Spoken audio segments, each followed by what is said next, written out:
சக்தி கேந்திரங்களுக்கு பொறுப்பாளரான சகோதரர் ஜெயக்குமார் அவர்கள்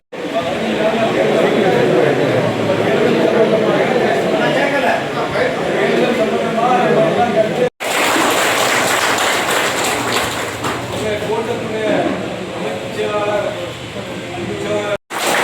வரவேற்று இன்னைக்கு வந்து தேர்தல் சூழ்ந்த சக்தி மகாராஜன் அவர்கள்.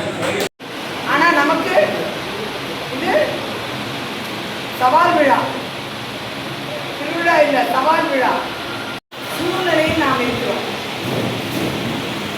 மக்களுக்கான இந்த திருவிழாவை நமக்கு சாதகமான ஒரு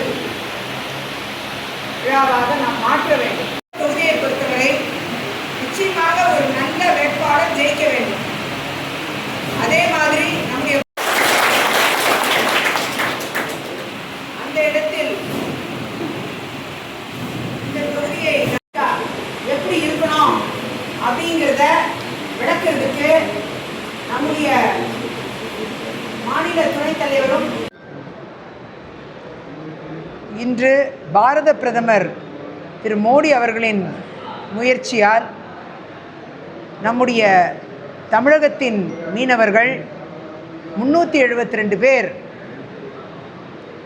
ஈரான் போர் நடக்கும் ஈரான் பகுதிகளிலிருந்து, அயலக பகுதிகளிலிருந்து மீட்டெடுக்கப்பட்டு இன்றைக்கு அவர்களுடைய செலவினங்கள் எல்லாம் ஒருவருக்கு 92,000 என்ற செலவினத்தையும் அரசே ஏற்று இன்றைக்கு அவர்களை தமிழகத்திற்கு அழைத்து வந்திருக்கிறார்கள். குறிப்பாக நம்முடைய மத்திய அமைச்சர் திரு பியூஷ் கோயல் அவர்களும் மாநில தலைவர் திரு நயனார் நாகேந்திரன் அவர்களும் அவர்களை வரவேற்றார்கள். அந்த முயற்சியை பலமாக எடுத்தது நம்முடைய பாஜகவின் தமிழக அயலக பிரிவு திரு சுந்தரம் அவர்களும் திரு குணா அவர்களும் தொடர்ந்து இதற்கென்று முயற்சிகள் எடுத்து, மற்றும் நம்முடைய மீனவர் பிரிவு இதற்கென்று பாஜகவின் மீனவர் பிரிவு இதற்கென்று முயற்சிகள் எடுத்திருக்கிறார்கள். இந்த முயற்சியின் வெற்றியாக 372 மீனவர்கள் இன்றைக்கு தாயகம் திரும்பி இருக்கிறார்கள். அதே மாதிரி கன்னியாகுமரி மாவட்டத்திற்கு வருகை தந்த 175 மீனவர்களையும் வரவேற்று அவர்கள் வீட்டிற்கு அனுப்பி வைத்துவிட்டு இப்பொழுது இங்கு வருகை தந்திருக்கிறார்கள். இந்த இடத்தில் பாரத பிரதமர் ஆற்றிய சீரிய முயற்சி, நம்முடைய மீனவர்கள் இன்றைக்கு தாயகம் திரும்பி இருப்பது மகிழ்ச்சிக்குரியது, வரவேற்புக்குரியது. புனித ஈஸ்டர் திருநாளில் இன்றைக்கு அவர்கள் நம் மண்ணை வந்து அடைந்திருப்பதை நான் பெருமையாக கருதுகிறேன். 2.0 ஆட்சிக்கு மக்கள் தயாராகிவிட்டனர் அப்படின்னு முதல்வர் வந்து ஸ்டேட்மெண்ட் கொடுத்துருக்காங்க. தேர்தலுக்கு இனி 20 நாட்கள் தான் இருக்குது. உண்மையிலே அப்படி வந்து மக்கள் மனநிலை மாறிவிட்டலாம். அது 2.0 ஆட்சி அல்ல, அது 0.0 ஆட்சி என்று தான் பார்க்க வேண்டும். அது ஏற்கனவே 0.0 ஆட்சியாக மாறிவிட்டதை மக்கள் உணர்ந்திருக்கிறார்கள்.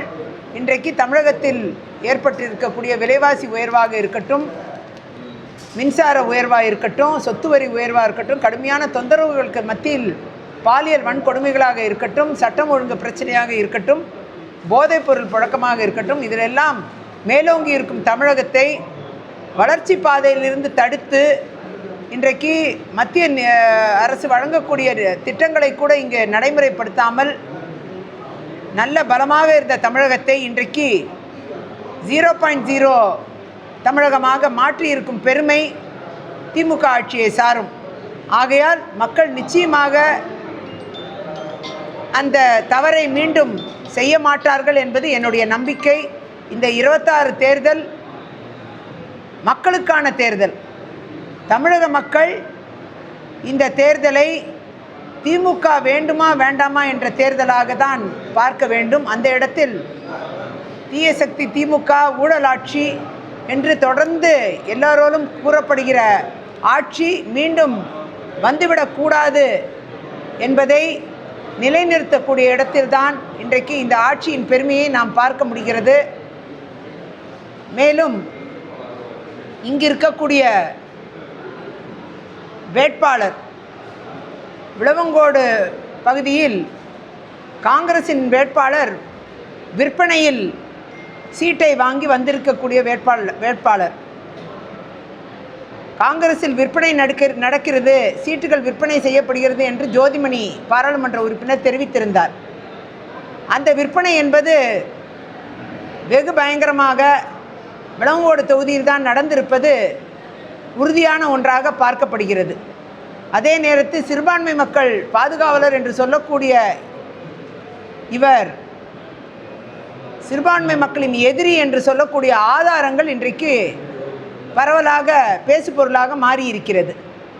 இன்றைக்கு நம்முடைய குழித்துறை மறைமாவட்ட பிஷப்புக்கு எதிராக கிரிமினல் வழக்குகளை தொடர்ந்த ஒரு நபர், அப்படி சிறுபான்மை மக்களை சொல்லொன்னா துயரத்திற்கு ஆழ்த்தி தேவாலயங்கள் இடிக்கப்படுவதற்கு காரணமாக இருந்து இன்றைக்கு பழமை வாய்ந்த தேவாலயங்கள்லாம் இடித்து தன் சுயலாபத்திற்காக பணம் ஈட்டுவதற்காக பழமை வாய்ந்த தேவாலயங்களை அவர் இடித்திருக்கிறார்.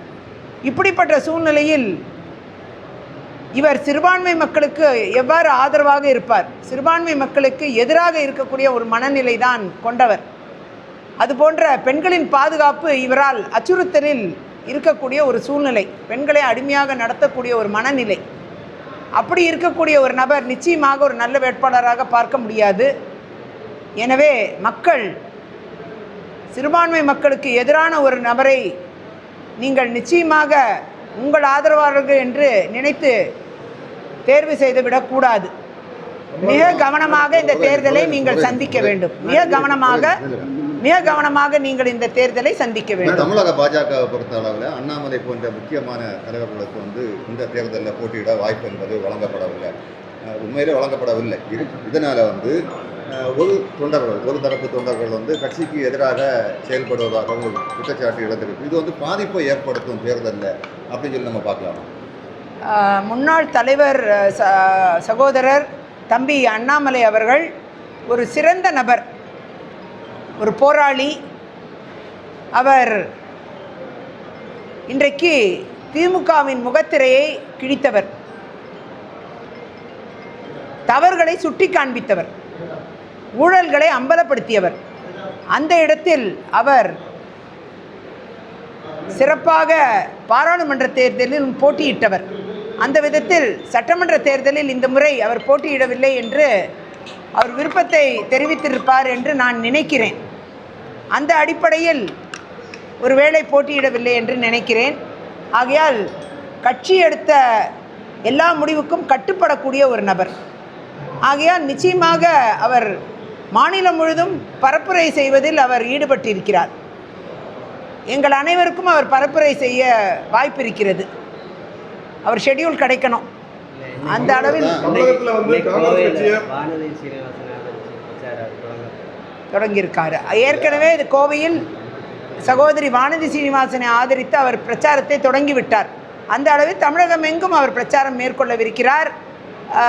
ஒரு தலைமை பதவி பண்புகள் கொண்ட ஒருவர், லீடர்ஷிப் என்று பார்க்கக்கூடிய இடத்தில் இருக்கக்கூடியவர். ஆகையால் அவர் எடுக்கக்கூடிய முடிவுகள் சரியாக இருக்கும் என்பது என்னுடைய நம்பிக்கை.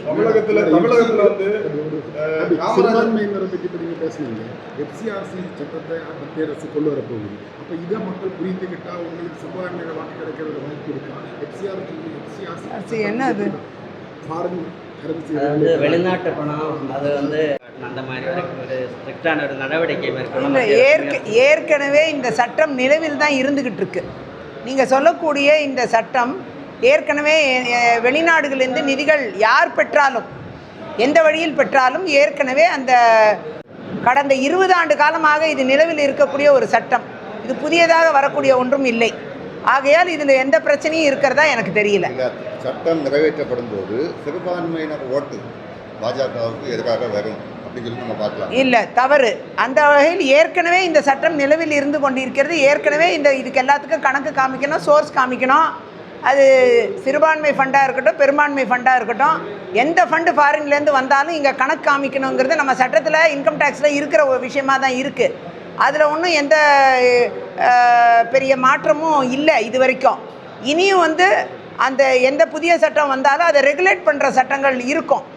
அது இந்த ஃபாரின் ஃபண்ட்ஸ் வந்து நிறைய விஷயங்களுக்காக வருது. அது அரசு கடன் மூலமாக வருது, அரசு ப்ராஜெக்ட்ஸ்க்காக வருது, அதே மாதிரி தனியார் ப்ராஜெக்ட்ஸ்க்காக வருது. இது மாதிரி நிறைய நிதிகள் வந்துட்டு தான் இருக்குது, கம்பெனிகள் மூலமாக வந்துக்கிட்டு இருக்கு.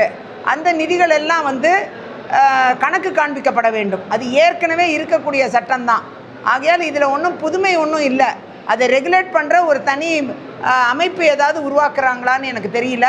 அப்படி இருந்தால் ஒருவேளை அது ஒரு அமைப்பாக தான் இயங்குமே தவிர ஏற்கனவே இருக்கக்கூடிய ஒன்றை ரெகுலேட் பண்ணுற ஒரு அமைப்பாக தான் இருக்கும். ஆல்ரெடி 20 ஆண்டு காலம் நிலவில் இருக்கக்கூடிய சட்டங்கள் தான் இதெல்லாம்.